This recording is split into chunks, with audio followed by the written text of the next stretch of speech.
Hi, I'm Ivy Slater. So now that we're back in September, there's this big feel about back to school. Some of you, depending upon where you're located, might have been back to school in the last few weeks. I always know when I think about back to school, that September feeling, it's that re-energizing or that re-energetic feel of the rest of the year. What are we going to accomplish here in our businesses through the rest of the year? I always go back to some basic ground strokes in business growth and development, and that's Sales 101. The greatest thing that people ask me all the time is, Ivy, what are some of your questions on developing sales? And I'll say, people do business with people.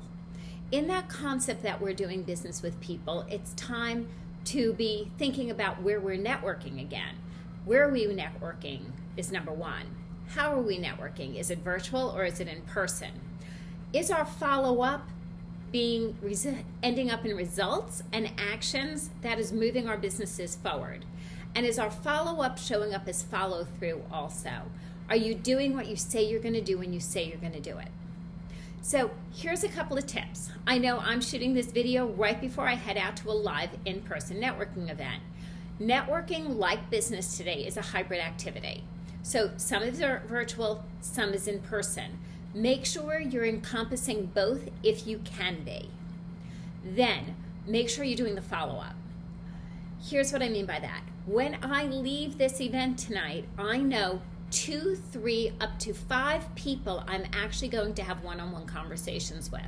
Some of those people I will be scheduling right on my phones at the activity, right? I have time blocks on my phones to actually schedule those one-on-ones. If we're not doing the one-on-ones, showing up at the networking event does not behoove us. Then what is the follow-through on that? Did you say you're going to do a connection for somebody? Did you want to send up a note after it? Did you want to schedule time in your calendar for 60 or 90 days to follow up with them on something else? Was there an action plan in place in the conversation?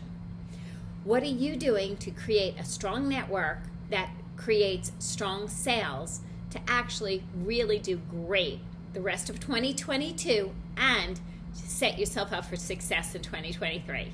See you next week. Off to network.